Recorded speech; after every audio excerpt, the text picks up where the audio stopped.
Hello, and thank you everyone for joining us for our bi-monthly Transportation Lean Forum and the first one of 2020.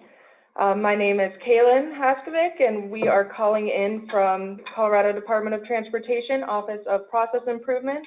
And here we also have Sydney Lund, an intern as well, and Gary Van Such. As well as Tyler Weldon, all things maintenance. So thank you all for joining us and for your flexibility with our slight technical difficulties this morning. So as a reminder, everyone is currently muted, and if not, go ahead and please mute your microphone, and feel free to unmute when you are ready to answer a question or if you'd like to speak. And if you have any technology issues, feel free to reach out to our intern here, Sydney Lund. You're welcome to send a message in the chat via Zoom or email. Her email is listed here on the screen, sydneylund@state.co.us. So we want to make sure everyone can hear and is not experiencing any issues. So we just want to say welcome and thank you all for joining us. We have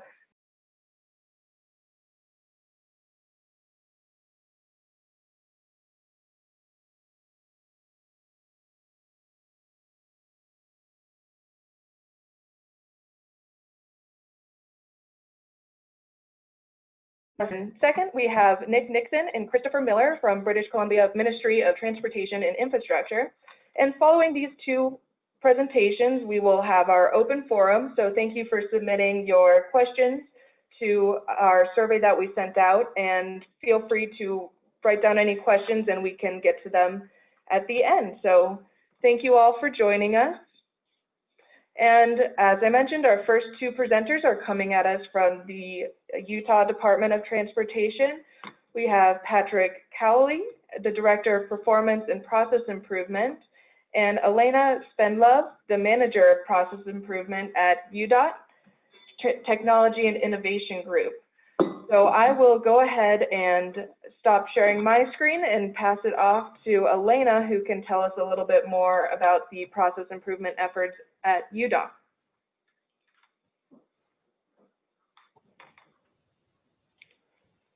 We are super excited to be part of the Transportation Lean Forum. And as we try to get our screen share working, I want to just express thanks to Gary and CDOT for hosting the Transportation Lean Forum and have this opportunity to share a little bit of what we're doing as far as continuous improvement at the Utah Department of Transportation.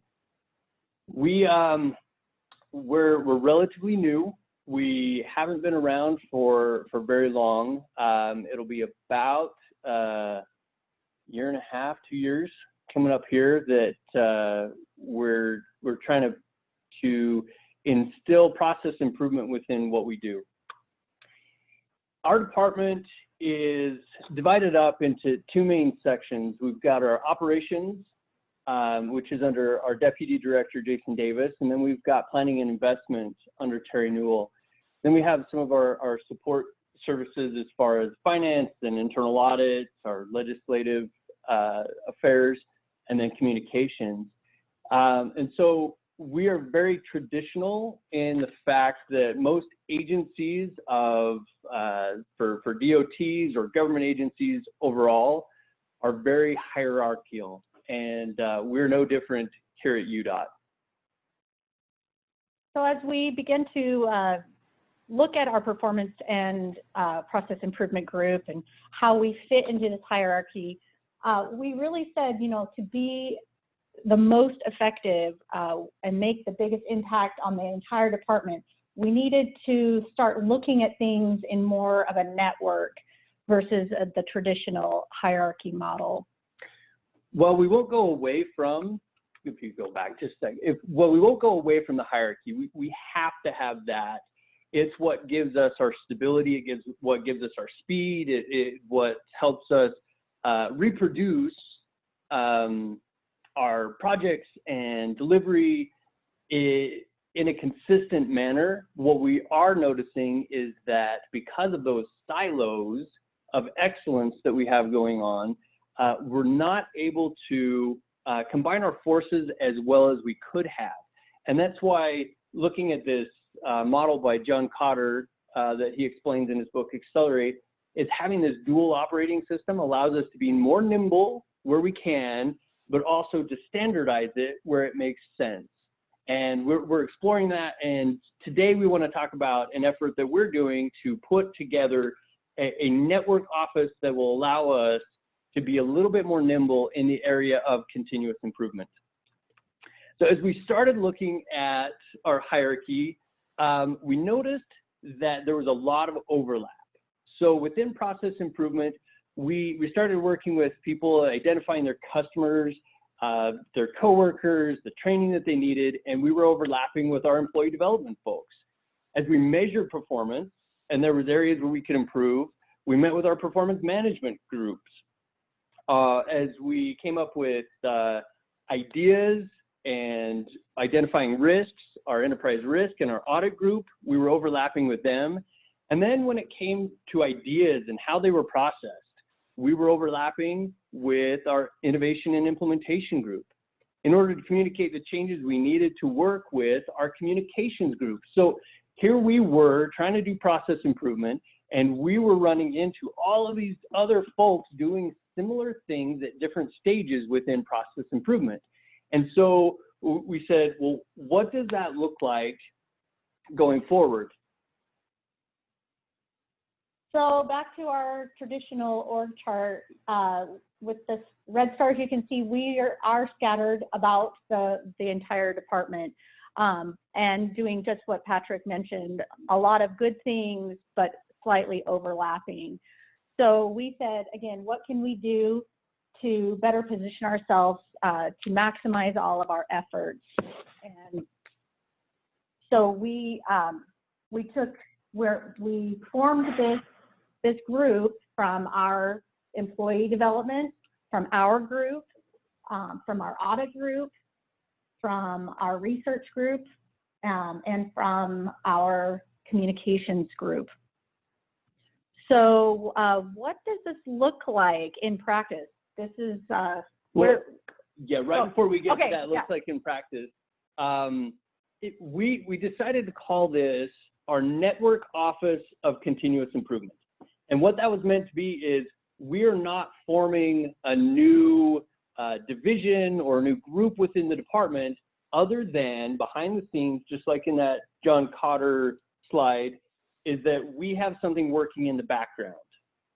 Now, if you look up continuous improvement, if you do a Google search, there is no shortage of people who have put a continuous improvement cycle together. Our intent was not necessarily to recreate what was there.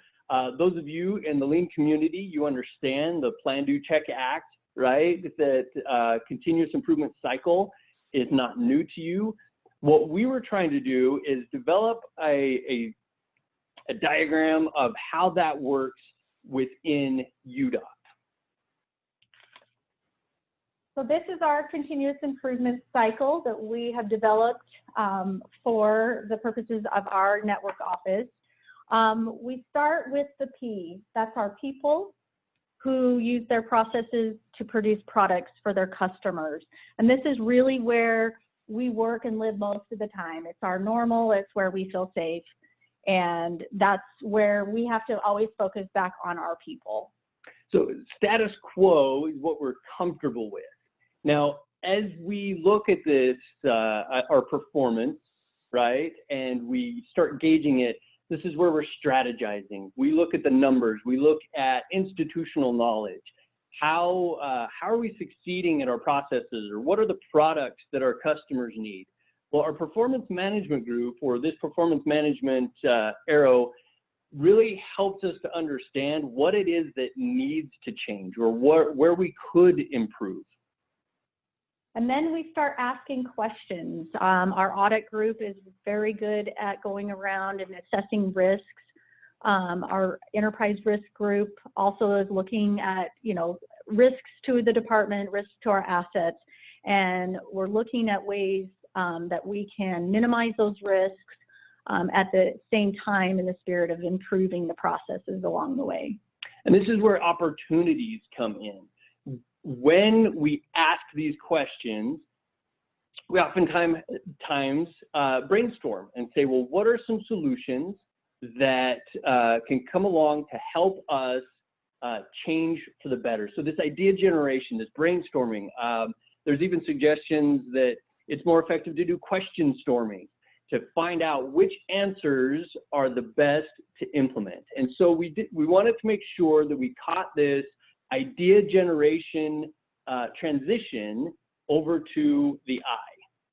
So that brings us to, as those innovations are generated through those opportunities, we can work with our implementation group to make these improvements and help us all become more efficient.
Hey, Elena and Patrick, we are unable to hear you. Can you hear us?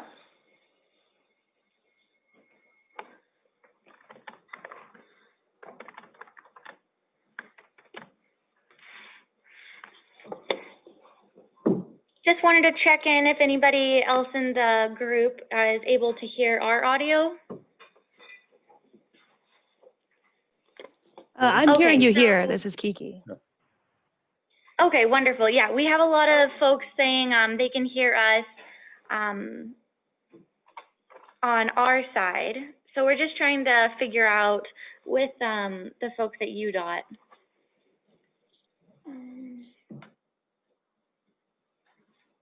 And so bear with us for a moment, folks. This is Gary from CDOT. I know when I came on to CDOT, one of the first things I heard repeatedly when I went out to talk, particularly to our maintenance crews, is this phrase, "We get her done." And they run into all kinds of problems. I'm sure that's true for your maintenance crews also.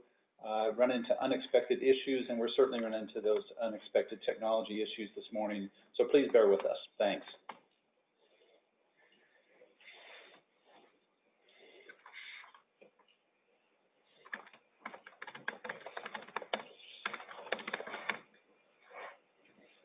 So this is what they're actually trying to do.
while Utah tries to come back online, could we move on to your presentation?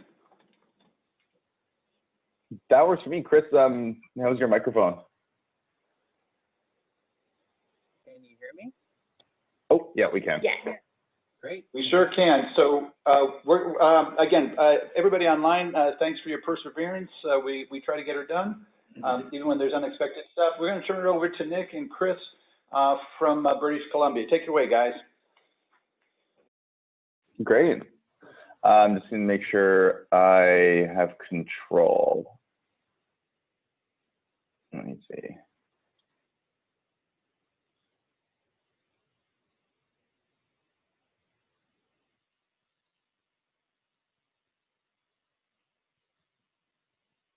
Okay. Would you folks mind putting the presentation up, and then I can click through the slides? Okay, so you guys, you cannot see the presentation, is that correct? No, it just says our presenters on our screen. Okay. Kaylin is working to get the presentation up because that should be the first slide for your presentation. Can you go on to the next one, see what you got? If you have control? No, it doesn't look like it's a Kaylin, slide. Oh, there we go. Okay. Oh, there we go. Okay.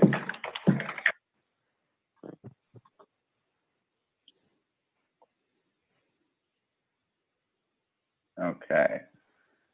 So I just want to make sure, confirm, can everybody see just the presenter slide up now? Yes. Wonderful. Okay, great. We're in business. Thanks, everyone. Thank you for having us here. Excited to be back and speak to this group again. My name is Nick Nixon. I'm the Director of Corporate Communications and Innovation with the British Columbia Ministry of Transportation and Infrastructure. Just a quick about my group. We are responsible for delivering the Lean, Continuous Improvement, and Innovation programs for the ministry, and we also run corporate communications, a number of HR programs, and workforce planning. And my colleague Chris from the central office. Chris, would you mind introducing yourself as well? Sure. My name is Christopher Miller. I'm a senior Lean consultant from the Lean BC office. Lean BC provides centralized coordination, support, resources, training, consulting services, project management support to all the ministries of the BC government to do Lean and to do complete Lean projects, Lean training, and to make Lean part of their organizational culture. Awesome. Thank you, Chris. So why we're here today. So a little bit of background. In an effort to support some recent shifts in government priorities, we had an election and a new coming in government a couple years back. So in early 2019, our Lean program, specifically in the Ministry of Transportation and Infrastructure, went for a bit of a reimagining. So much of the resources that were currently going on to support the program were going into other priority efforts, but was still deemed a priority for the ministry. So we need to come up with ways to shift the focus of the program because of the new resourcing requirements and the new focuses of government, but still provide a lot of values to our employees and the clients. So the idea was that we were looking to shift but continue the momentum of the past 8 years that not only our ministry, but as Chris mentioned, all of government had built with this Lean program. So we shifted in the ministry to overall workplace innovation. So what that means is we kind of expanded our scope that was looking mostly on larger projects before, but we're also including things like employee empowerment, team support, training, smaller projects, just overall workplace innovation. So that's why we're here today. So today I'm here to talk to you folks about some of the tools and training that we've been providing to employees to support that kind of culture of innovation and continuous improvement, and then also help us provide better services to the public. So I think this next graphic resonates probably with many of you, given we're all public servants here. Now, this is actually a diagram provided by the Central Innovation Office here in the BC government. They're called the Innovation Hub. Some of you actually may remember it. They came and co-presented with me in February of 2018 when the hub was first put together. So this is an example of kind of where we're looking to go.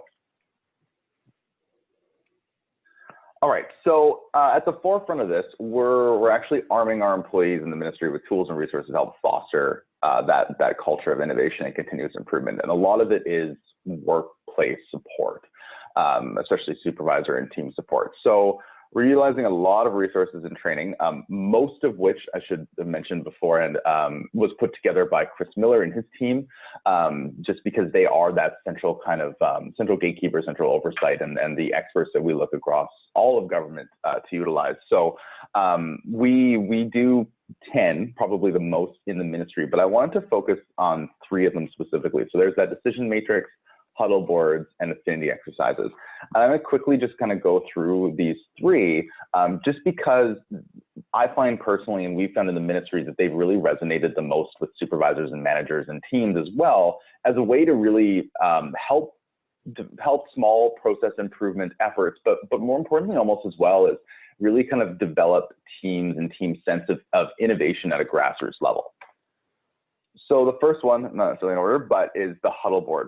So this is our ministry's favorite. It's my personal team's favorite as well. What it is a tool to help identify small improvement opportunities in your work unit. So they can be presented as 15-minute portions of a meeting, or team members have the opportunities to submit ideas, gain feedback, and seek volunteers to help implement small-scale solutions in a safe environment. So there's a picture of our team's huddle board with my group, the Ministry of Transportation Infrastructure. That is an actual physical board itself. It's fairly standard looking. We update ours weekly. So what we do is we had, you kind of go through at 15 minutes at the beginning of our 30-minute weekly stand-up meeting. And all of us in the group, we kind of look through this quadrant, and we start from the top left and we work our way down, and then the center, and then moving over. An example of where you can use this, something just super simple, and it sounds kind of ridiculous, but if they do add up, so things like my team has an in and out board. We are, about half of us don't actually live in Victoria, BC, our capital.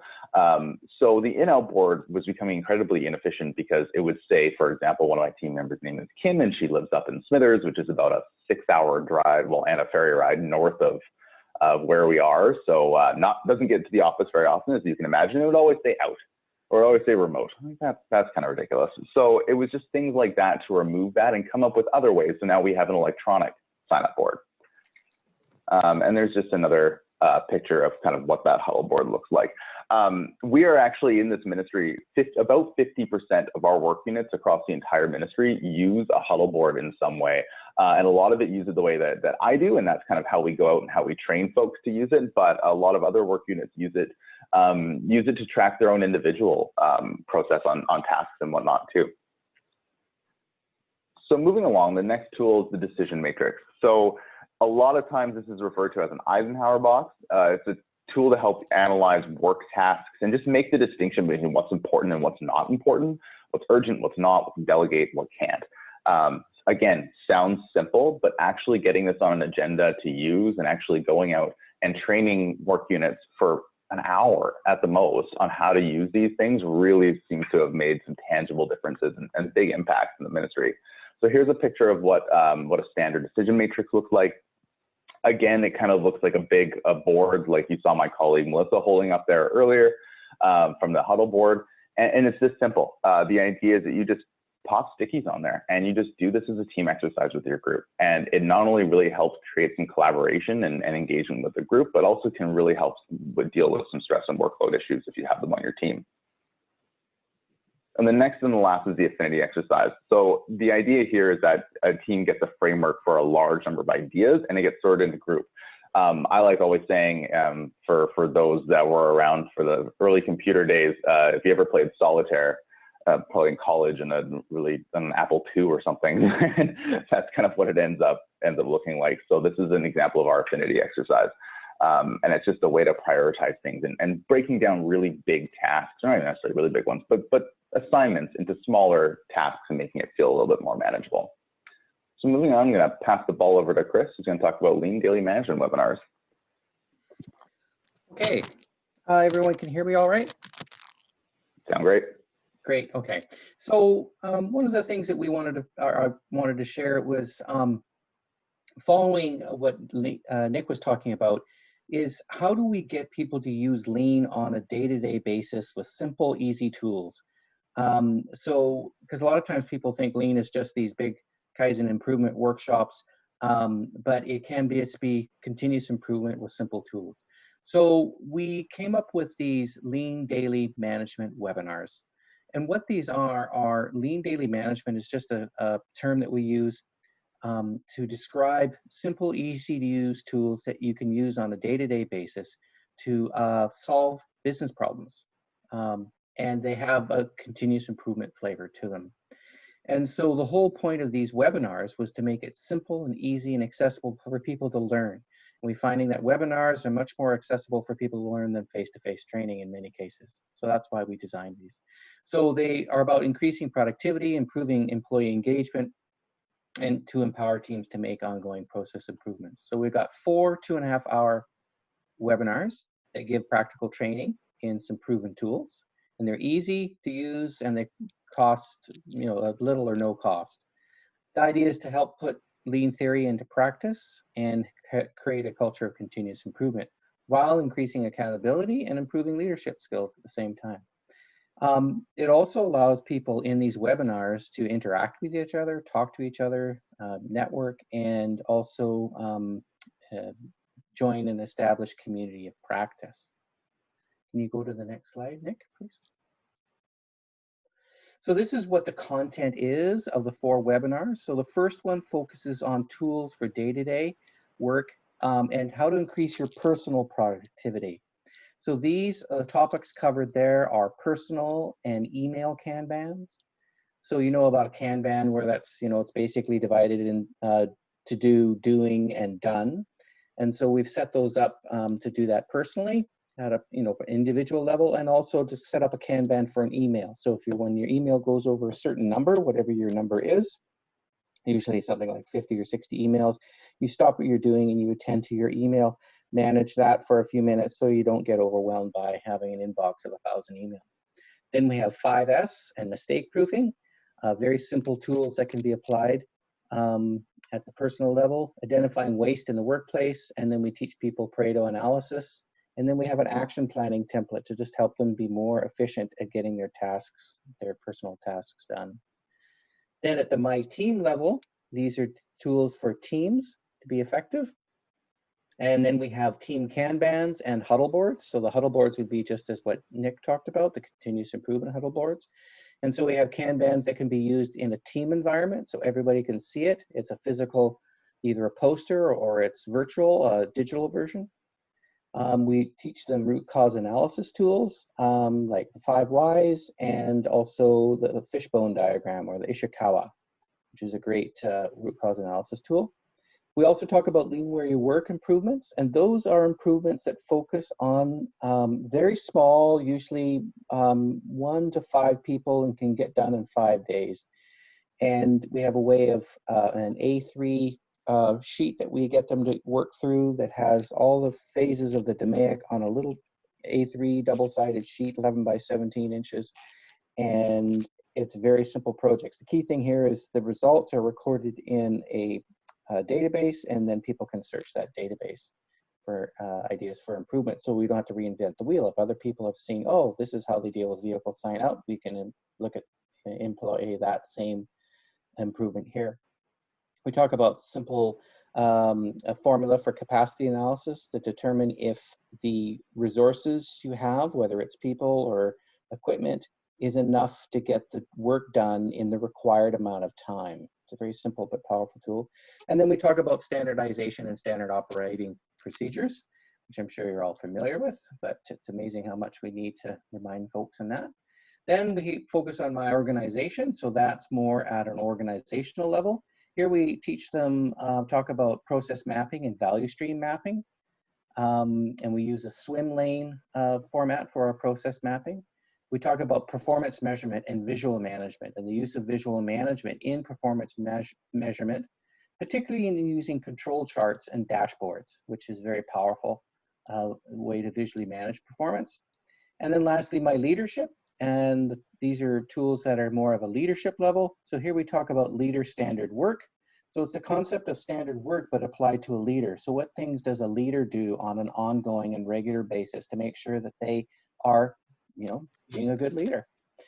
We talk about 10 ways to lean lead. That's just our own interpretation of things, that ideas, tips, tricks that can help a leader help lead lean and continuous improvement at the sort of frontline level. We teach the concept of Gemba walks and walking by observing and going to see where the work is being done. And then we talk about catch ball and strategic alignment. Now, some of you may be more familiar with this term, the traditional Japanese term, which is Hoshin Kanri. And that's where you link strategic organizational goals with middle management or mid-level organization goals with frontline goals. And the idea is that you align them from the very top of the organization down to the bottom and back up again. So everybody can see that the work that they're doing fits in with the next level above them and the next level below them. And so that's what we call catch ball, because the idea is that you pass a ball back and forth to understand and give feedback to your different levels of planning. And of course, we talk about change management. You can never talk enough about it because it's always a challenge. Some basic concepts there. And then communicating, reporting, and celebrating success.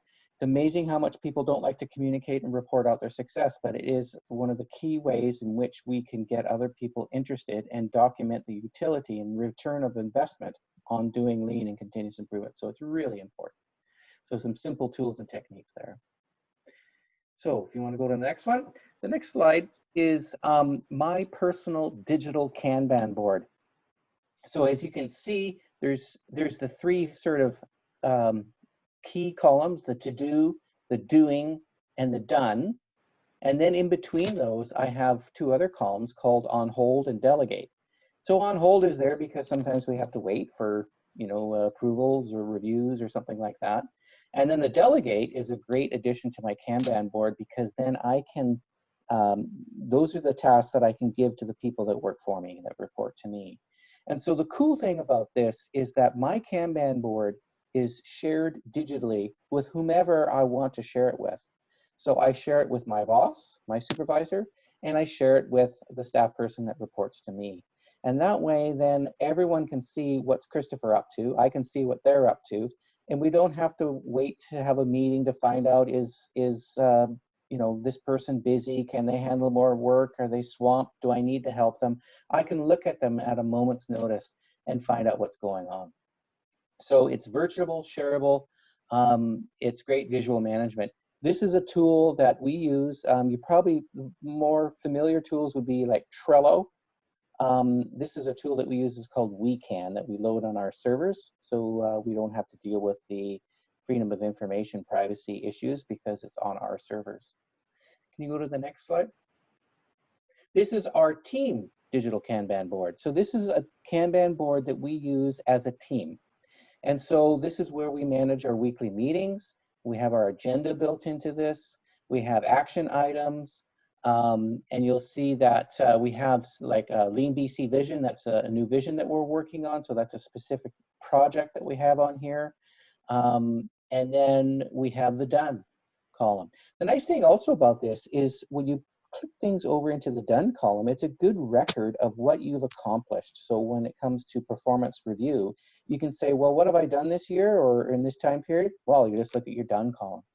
This is a great way to allow everybody at any time to sort of see what's the actions that we need to do, what's on next week's agenda, what did we talk about last week, and everyone has access to this in the team and they can see it.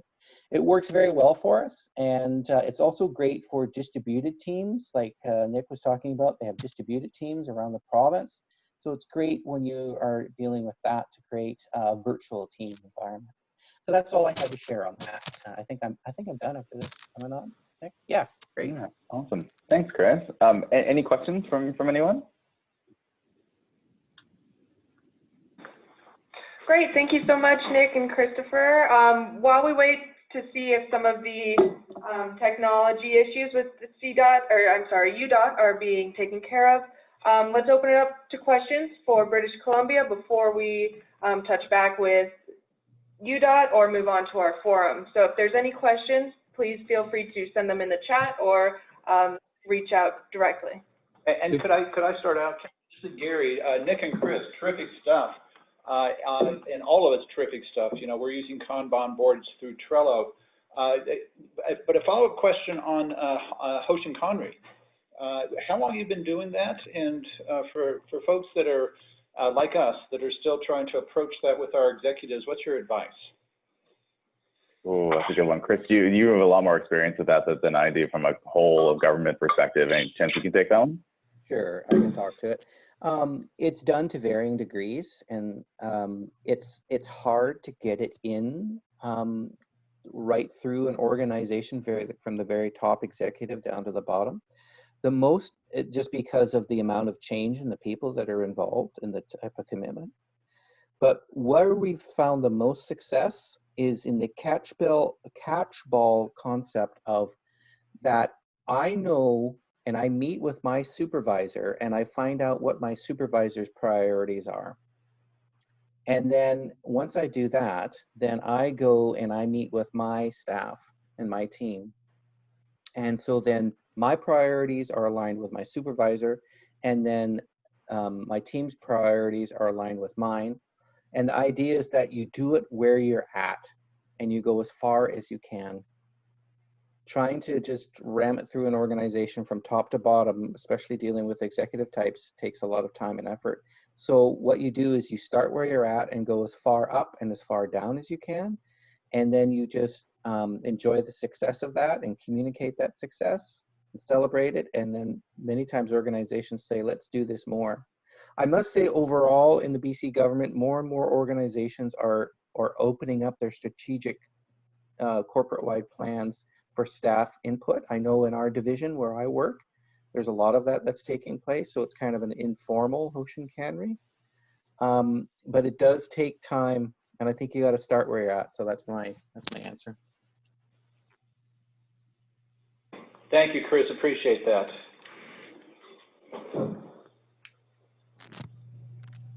Other folks, questions for Nick and Chris?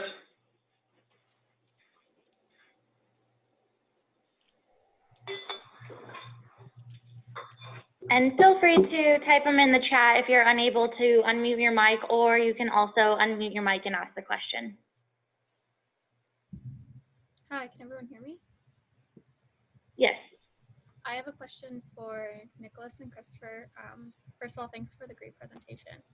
I was just wondering, how do you promote the daily webinars to your different audiences? So whether it's individual, team, or leadership? So I could take that one. What we do is we offer it as training through our corporate training system, so people can register. So it's available to anyone in the BC Public Service. And then what we do is we work with people like Nick Nixon, the lean leads. So we have lean leads in each ministry, and we communicate what these webinars are about. And so we offer these webinars twice a year, a series of the 4 twice a year. And I must say, at first we were kind of surprised, because at first we thought, I don't know, will people be interested in this? And 3 times now we've had to increase the limit on our number of people that can attend the webinar, because they've been so popular. So people are hungry for this stuff. People want to learn. I think the key part is have a good communication plan to let people know what these webinars are about and what's the benefit to them. Like, spell it out. These are the tools and techniques you'll learn, and it'll help you do this and that. And I think people like the fact that it's at these different levels: the personal level, the team level, the organizational level, and leadership. And so you got to figure out what's going to appeal to people. Otherwise, it's just yet more training they should do. Yeah, we should always take more training. But if you figure out what your organization wants, the people, and market it that way, that's, I think, a key. I don't know, Nick, if you have any comments? Yeah, no, I absolutely agree. And just something I'll expand a little bit more on is how Lean BC, so Christopher's group, how they really work with the individual ministries. So BC government has 20 separate ministries, departments in the States. And each one, and I'm sure you all can relate to this, each one has their own individual culture, their own individual structure as well. My team runs corporate communications as part of our files, where that's fairly unique. I don't think any other ministry has that structure. So everyone is different.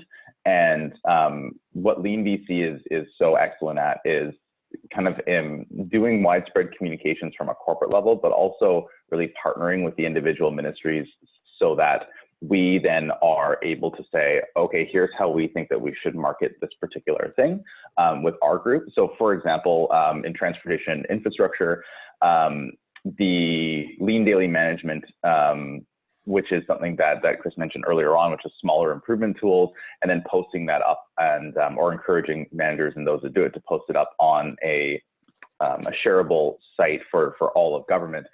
That didn't take off well in transportation infrastructure. We're more of an insular group, and that idea of cross-government type of sharing just wasn't something that people were all too keen to do. Having said that, we are really keen to actually do the small improvement projects. So it's just kind of knowing the audience and working with each different ministry to keep things going. And then for us in transportation infrastructure, working with each one of our individual divisions to figure out what they need and what their kind of inner circle of what's in it for me, what that is for them.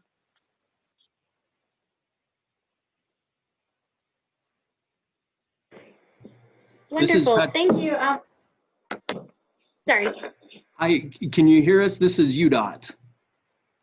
Yes, we can hear you. Wahoo! Okay, well, I can't guarantee that the technical issues are over, but I do actually have a question for Nicholas and Christopher. As we were listening to your presentation, it's funny, Elena and I were just looking at each other like starstruck, right? This is where we would like to be eventually. And so who would be the best to reach out to maybe look at or sample some of the products that you have? Would that be Christopher? Would that be best? And to maybe even just pose questions too as to how easy or difficult. I loved his answer, Chris's answer, that it starts with, lifting from where you are and just push it both ways.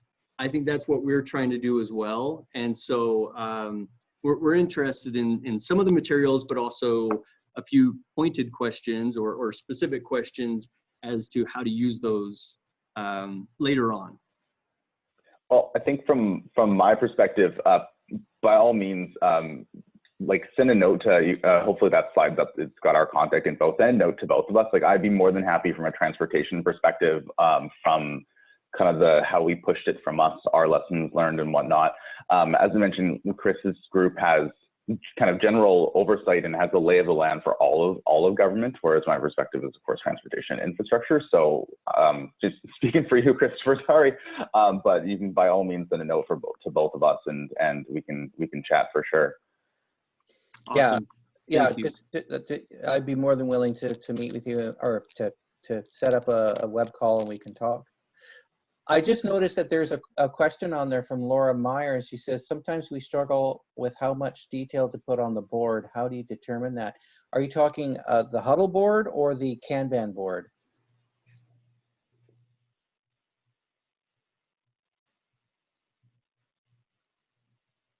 Is Laura there to be able to answer? When you push unmute, it really does help. Yeah. Can you hear me? Yes. Yeah, we actually struggle with our visual management boards and anything that we're going to post, to try to share information. So I suppose both of those, anything that we're going to spread around, we struggle with the level of detail. How do you determine that as a group? That's totally fair. So I'll answer from the Huddle Board perspective because I love that tool. There are these little notepads with, like, I'm talking physical notepads with the Huddle Board that has a few lines to fill out, and one of them is, name it, what's the date, who's lead on it, and then a description and the steps. If you can't fit it on that piece of paper, like if you can't make a descriptor and the steps in that piece of paper, it's too big for a team Huddle Board. That's kind of our rule of thumb and what we train folks. So it's kind of that expectations piece. Now, having said that, we also have something that I didn't mention because of the time, that basically it's a parking lot. So anything that comes up related to that, or anything that comes up in a team meeting with a specific agenda or whatever, goes on the parking lot. and that gets reviewed at our larger branch meetings every couple of weeks. So to me, it's about expectations management, just setting the rules up at the very front. The digital one, we don't really have too much of an issue, and we probably should control the scope more, but yeah, people just kind of write what they feel they need to from detail perspective. But Chris, I know you guys use the virtual one a lot. Do you have any advice there? In regards to a Kanban board, the detail just needs to be, literally, it's a couple words or a phrase to help you understand, because it's tasks. If you get into managing projects and stuff like that, I would keep it to only, like, 3 to 4 words or 1 or 2 sentences, and then attach other documents to that have more detail. The key thing about a Kanban, whether it's a virtual one or a poster board, is you can't have more than about 3, 4 at the most in the doing column, because that's your work in progress, and reality states that you can't work on more than 3 or 4 things at a time. I'd even question being able to work on 3 or 4 things at a time simultaneously. So that's one comment about how much detail to put on. Keep your work and your doing column with only probably about 1 to 3 things. Thank you so much for that. I appreciate it. Thank you, everyone, for your questions, and for Nick and Chris for the wonderful presentation. It seems like UDOT has got their technology back together, and so what we'll do is we'll go back to where we left off, and then let UDOT finish their presentation, and then we can go back to any questions after we finish that, for the sake of time. So, Elena, if you want to share your screen, I can go ahead and stop sharing, or if that is not working, I can go ahead and control the computer from my end. It should work. If you could give me access, we will try to get back in and okay, great. See if we can make Perfect. this work again. So I was telling Gary when he called and said, hey, you guys are totally on mute. We can't hear a blasted word you're saying. That we were just going through this like rock stars. So the second set may not be as good. So I apologize. What I'm hoping to do is just go ahead. All right. Well. Oh no. We think we got to here. Is that correct? Yes, that's correct. All right. So our continuous improvement cycle, what we want to do is just talk to you a little bit about, how we go through our PAI process. I know some people read left to right and they're going to think it's IPA, but that is a completely different brand of other stuff. So ours is PAI, and it starts with people. So yeah, so we start with our people. That's obviously where we live and breathe. So our people are using their processes, their current processes, their status quo, their norm to produce products for their customers. But we may not be doing it as efficiently as possible. We may not be producing the product that our customers want. So that's where performance management comes in, our strategy. We want to measure our productivity, how the products that we're producing, the processes by which we are doing it, and what customers really, really want. And performance management helps us to gauge that. So then we start asking questions. We look at our risks through our audits and other enterprise means, and we look for ways that we can reduce those risks and at the same time create better products more efficiently. We were going through our audits and our risk assessments. We noticed that there was a lot of recommendations that they could make. We took that as an opportunity, right? That's part of our idea generation. Those folks can also come up with different ideas through brainstorming, question storming, finding new and different ways of doing it. We are using the human-centered design technique that helps us come up with ideas and solutions for our folks. And so that idea generation really helps to push us into the next step. So then we can take those ideas with the help of our innovation and implementation group and bring those inventions to life and for ways to get those implemented and out throughout the department and used efficiently. Which is never an easy thing, because you have folks that come up with an idea and they love it and they'll use it. But as we learned from our friends in Idaho, they're ×7. Really, they wanted to get it across the state. They have 6 districts in Central, and they said, if we can get this innovation ×7, then we've really arrived. And that's where change management has really come and been important to us. And we've learned that from our friends at CDOT. And I was able to take a training last year on change management and become certified. And so with moving it from just someone's idea that they're working on it to become a new status quo, back to the P, the everyday of what we're doing, the efficient nature of change management helps that happen. And we're back to our people, and we're hoping that now they have improved processes, improved products for their customers, and that they're also not stopping there, that they have this growth mindset of always looking at continuous improvement. So this is where we found the overlap, is we were missing a lot of opportunities for handoffs. So we looked at where our network office of continuous improvement, where we do our best work, but certainly where we have opportunities to collaborate and pass the torch, if you may. So we have our employee development and our process improvement group working strictly, well, not strictly, but with our people on those processes. We have a performance management group looking at ways to display our performance metrics and make them more meaningful. We have our enterprise risk and our internal audit helping us find those areas where we may be at risk for the department and making those recommendations. Then our innovation and implementation group, taking those ideas and making them reality. And then our communications groups helping us make sure that we're managing change effectively and getting the communication out to the right groups.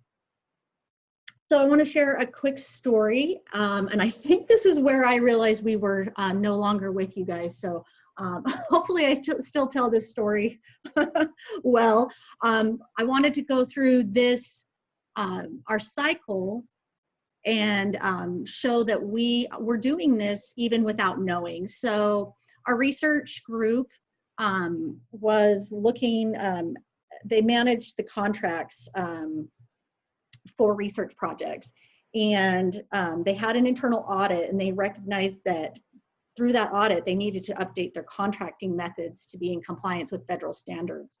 So they looked for opportunities, they did some idea generation, and looked at a way they could amend their administrative rule and update their manual. And then they communicated those improvements to the folks that both manage those contracts and request those contracts. And now they've come back to a new norm where they've better aligned their processes without compromising their abilities. So we were just organically doing this and finding ways that we can now try to do that in a more effective manner. So we had continuous improvement on our continuous improvement cycle. This is fantastic. So the other way that we can look at this is we don't have to formally go through and work with those different divisions. We want to help people understand that continuous improvement is also a personal thing. And so the example that I like to use is finishing my basement.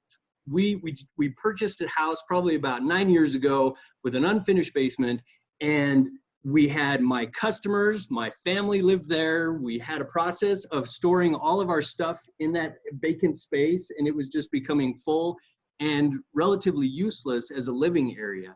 So the metric was how fast it was filling up. I asked myself the question, is this how we want our home to be?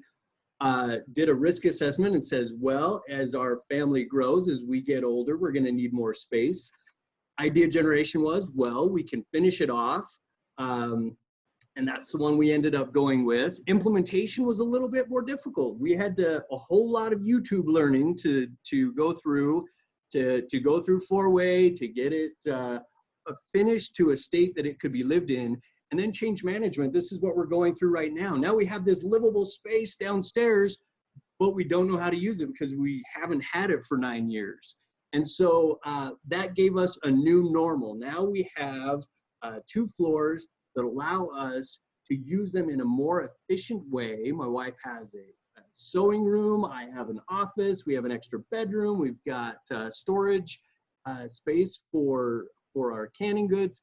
So even on a personal level, we can go through the continuous improvement cycle, and it doesn't have to be just from an organizational level. And I think this is where, when Chris was talking earlier about lean at the very different levels, continuous improvement, helping people understand that they can keep this momentum going, even in their personal lives, even in their personal work that they're working on, that it's not just an organizational or an institutional and agency-wide type effort. Which we wanted to end on this, is that the center of everything we do every day is people. It is our customers, it's our suppliers, it's our coworkers, it's those who are working in the factories, the processes that they're going through to get the products. If we can help our people understand that that is the core of what they are doing, and that government work doesn't have to be squishy, it can be well-defined. We can, measure these things, we can ask questions about them, we can make changes, but really it's the people, processes, and products that are the center of what we do. But even more than that, we have to have a purpose behind it. And if we can identify that purpose, it's Simon Sinek's finding your why, right? Understanding that we want to achieve the best for our customers. We understand who they are, we understand what they need, and if we do need to make changes, that there is a way that we can gauge where we are in that process of change, in that cycle of change, which this is our way of kind of outlining that to our folks. Is this PAI continuous improvement cycle for UDOT. So we're in our infancy stage, we're working toward this. It's certainly something that we're excited about. We can't wait to come back in a year or so and tell you all the wonderful things that we're doing, and that all of our people will have that ×7. And so we can open it up to questions. Hopefully we've left enough for the other part as well. We thank you and apologize, but just know that we are very grateful for the Lean Forum and for the members that participate. Thank you so much, Patrick and Elena. Are there any questions for UDOT before we move on to our forum? Yeah, we do have one in the chat pane. The question is, does anybody have any tips on how an owner can encourage contractors to embrace lean in a low bid environment? So let's hold that to the open forum. That's a good one for the open forum, in fact, related to one of the questions there. Any specific questions for Patrick and Elena before we open it to the open forum?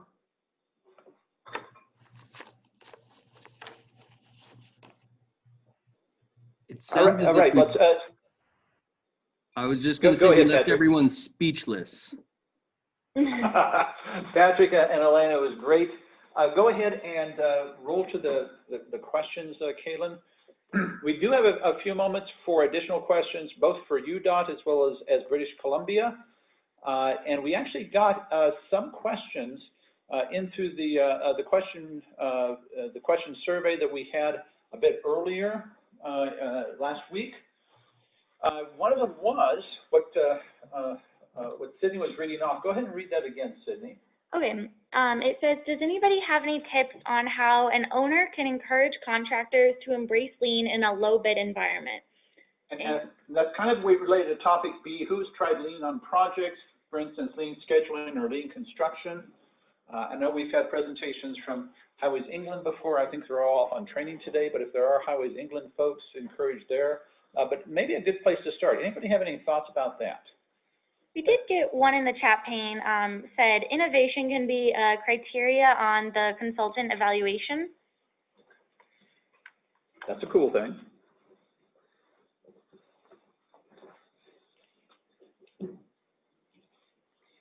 And feel free to unmute your mic, or if you're not unable to mute your mic, feel free to comment in the chat box, and I can also read that out to the group. Yeah, this is Nigel in California. On a low bid environment, it's difficult because the contractor gets to choose how they're going to do their work.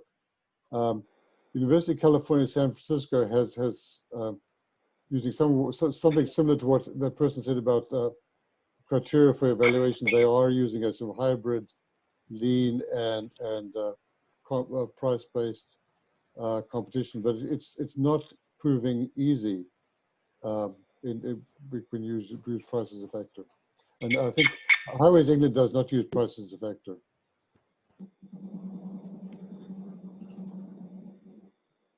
Thanks, Nigel. We also have Nick from British Columbia said, continuous improvement is a criteria for evaluation 2 times yearly process for our maintenance contractors. And then we also got one from Patrick at UDOT. We have a specification that allows for value engineering change proposals, which shares the cost savings between the contractor and the state.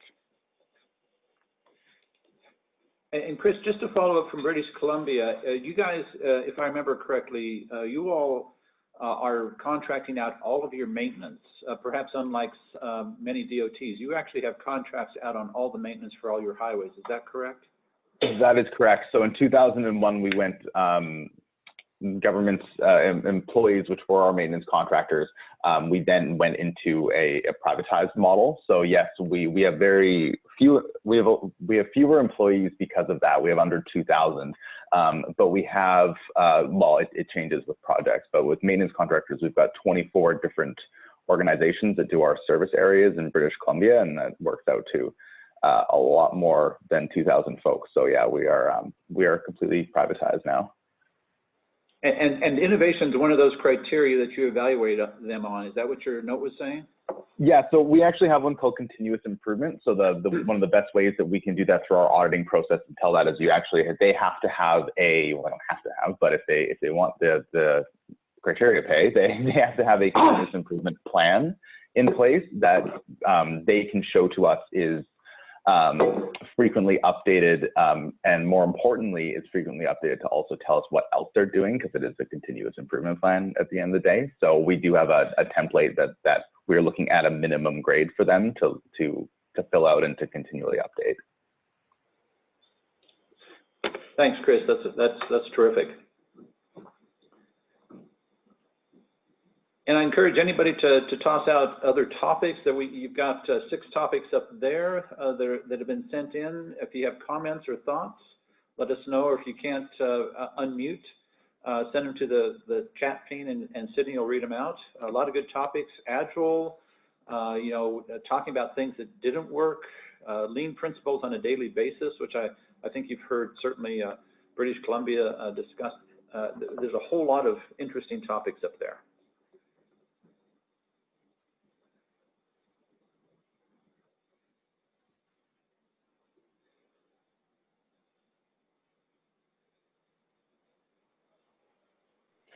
This is Christopher. I just wanted to talk about the topic B, and that's talking about learning from our mistakes, talking about lessons learned and projects that didn't work.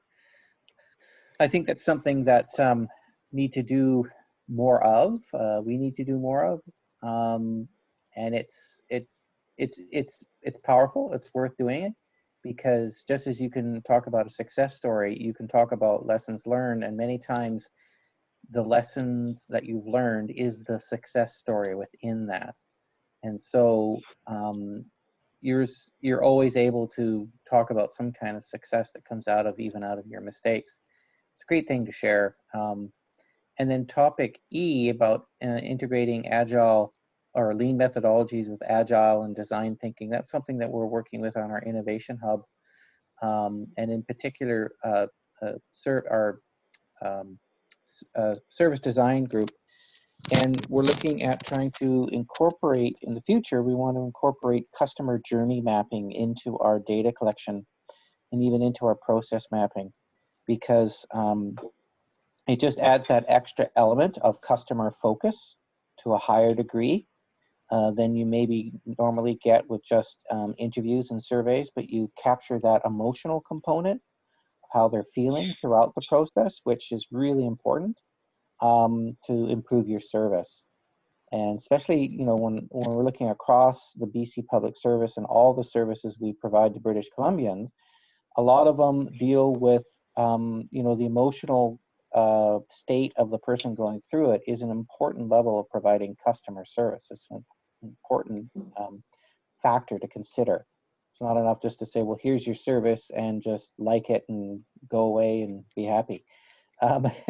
We need to, not that we're supposed to hold people's hands, but the idea is that let's find out what makes them, you know, what makes them happy about it and what makes them angry about it or frustrated, and reduce the frustration and increase the satisfaction. So that's something that we're looking forward to integrating. And it's not that hard when you think of journey mapping, customer journey mapping. It's easy to do while you're mapping out the process, and that's something that we want to move towards in the future. Christopher, appreciate that. This is Gary, and I imagine you'll be getting a whole lot of phone calls and emails from folks that are interested in stuff in BC. We'd sure love to get you connected with our friends in our governor's office who are taking the statewide lead on Agile. If that's okay with you, we'd love to get connected with somebody there that's, you know, a person on Agile there. Absolutely, yeah, we could do that. Great, appreciate that. Yeah.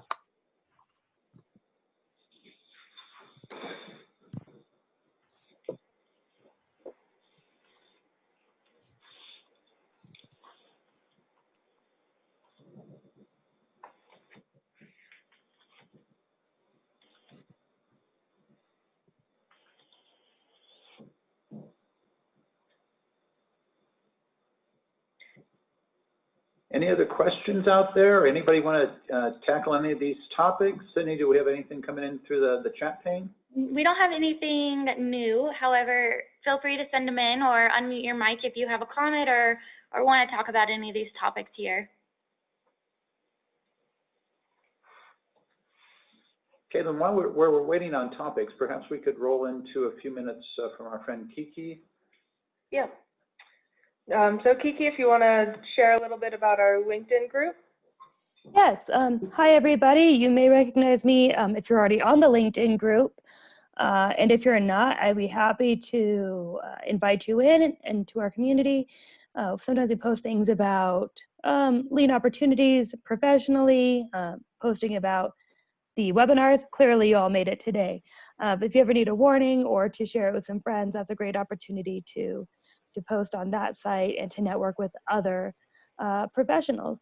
So I encourage you all to stay active on it. If you're on it, please join it. It's super fun. And thank you so much for being part of this webinar today. Thank you, Kiki. And then we will be adding the LinkedIn link to the Transportation Lean Forum website, as well as a recording of today's forum. And then I will go back to the questions if there's anything else anyone would like to discuss. Hi everyone, it's Trisha again from the Ontario Ministry of Transportation.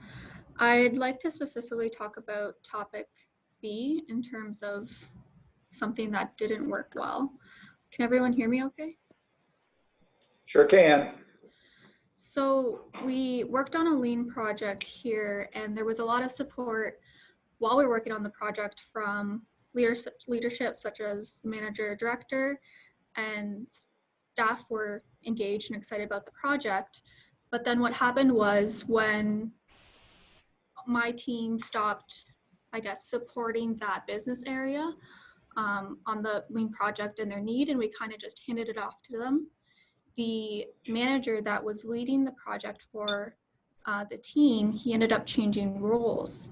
So the recommendations that were supposed to move forward for implementation ended up not moving forward because staff felt that they didn't have the go ahead or the say that they could keep working on the recommendations. And there wasn't that push from, I guess, that manager's boss, essentially the director, to say, yes, keep going forward with these recommended actions after the manager changed roles. So that was a huge lesson learned for my team here at MTO. So I was just wondering if anyone has experienced something similar in terms of Lean recommendations kind of not being fully implemented due to leadership role changes or even change of government priorities, and how you kind of overcame that. Trish, appreciate that. Thank you. Maybe time for one more topic or one more conversation before we close out today. Anybody want to bring anything up? And if you can't unmute, send it on to Sydney in the chat pane. This is Christopher from BC. I just wanted to comment on that last comment, and it's very common for that to take place. And we've seen it happen many times. I think the key is try to reignite things with new leadership when they come on, and build that business case to say, look, this is the progress we've made. These are the anticipated benefits, or these are the benefits so far. And abandoning it now or stopping it now means a loss of these benefits. And you really got to put it in a cost benefit situation, because these people, new leadership doesn't have the experience. And so they're like, why should I bother? And you need to spell it out. Well, this is what it's going to, this is what we gain and this is what we lose by not proceeding with this initiative. I think it takes time. You can't just expect people to say, well, we should do it because it's lean or continuous improvement and that's a good thing. It's not enough.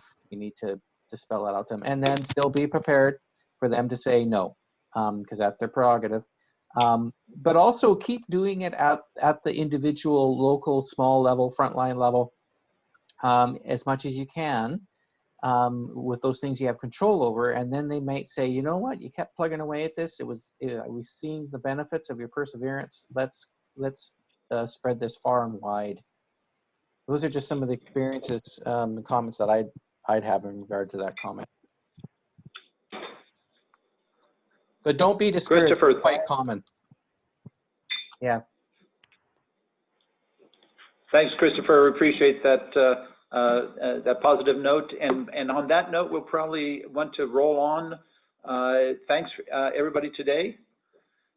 This, as Kaylin noted, this will be posted on the usual Lean website, and we have the presentations, presenters, contact information listed here.